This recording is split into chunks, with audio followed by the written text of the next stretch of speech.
I would say good morning, but it's afternoon. I'm grateful to Vanessa and the Bryant family for the opportunity to speak today. I'm grateful to be here to honor Gigi and celebrate the gift that Kobe gave us all. What he accomplished as a basketball player, as a businessman, and a storyteller, and as a father.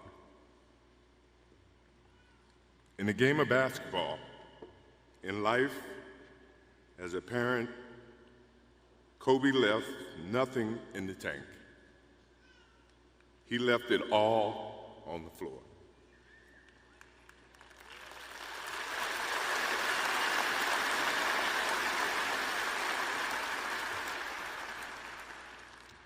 Maybe it surprised people that Kobe and I were very close friends, but we were very close friends.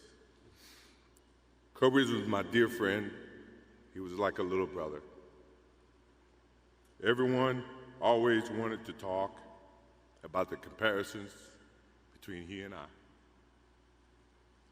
I just wanted to talk about Kobe.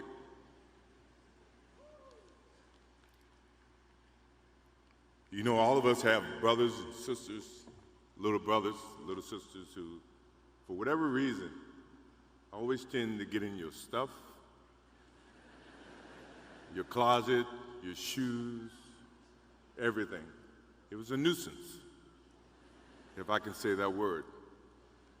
But that nuisance turned into love over a period of time, just because the admiration that they had for you as big brothers or big sisters. The questions, the wanting to know every little detail about life that they were about to embark on. He used to call me, text me, 11:30, 2:30, 3 o'clock in the morning, talking about post-up moves, footwork, and sometimes the triangle. At first, it was an aggravation.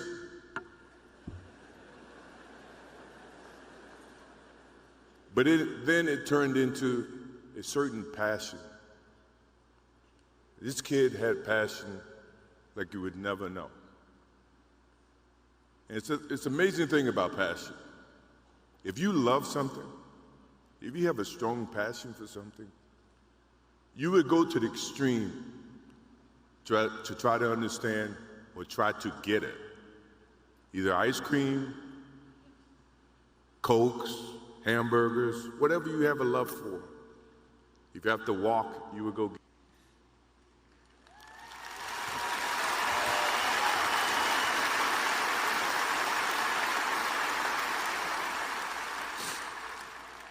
To do that,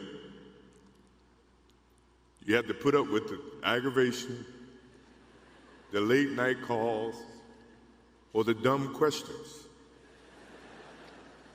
I took great pride as I got to know Kobe Bryant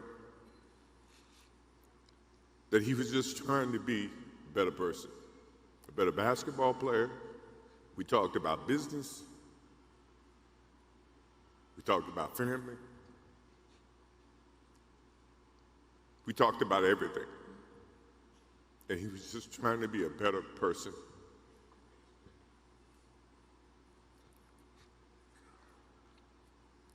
I remember maybe a couple of months ago, he sends me a text. And he's saying, I'm trying to teach my daughter some moves. And I don't know what I was thinking or what I was working on, but what were you thinking about when you were trying to, as you were growing up, trying to work on your moves? I said, what age? He says, 12. I said, at 12, I was trying to play baseball. He sends me a text back saying, laughing my ass off. And this was at 2 o'clock in the morning. But the thing about him was we could talk about anything that related to basketball, but we can talk about anything that related to life. And we, as we grow up in life, rarely have friends that we can have conversations like that. Well, it's even rare when you can grow up against adversaries and have conversations like that. I went and saw Phil Jackson in 1999 or maybe 2000. I don't know when Phil was here in LA. And I walk in and Kobe's sitting there. And the first thing, I'm in a suit. First thing Kobe said, "Did you bring your shoes?"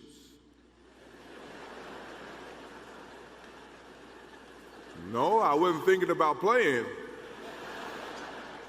But his attitude to compete and play against someone he felt like he could enhance and improve his game with. To me, that's what I loved about the kid. Absolutely loved about the kid.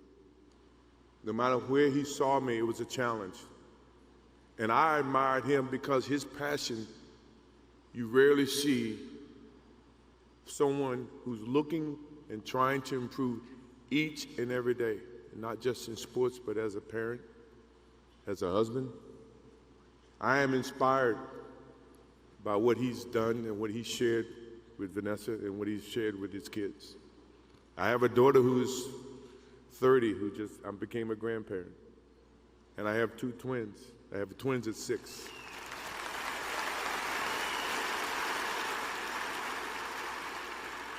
I can't wait to get home to become a girl dad and to hug them and to see the love that and the smiles that they bring to us as parents. He taught me that just by looking at this tonight, looking at how he responded and reacted with the people that he actually loved. These are the things that we will continue to learn from Kobe Bryant. To Vanessa, Natalia, Bianca, Capri, my wife and I will keep you close in our hearts and our prayers. We will always be here for you, always. I also want to offer our condolences and support to all the families affected by this enormous tragedy. Kobe gave every last ounce of himself to whatever he was doing. After basketball, he showed a creative side to himself that I didn't think any of us knew he had. In retirement, he seemed so happy. He found new passions, and he continued to give back as a coach in his community.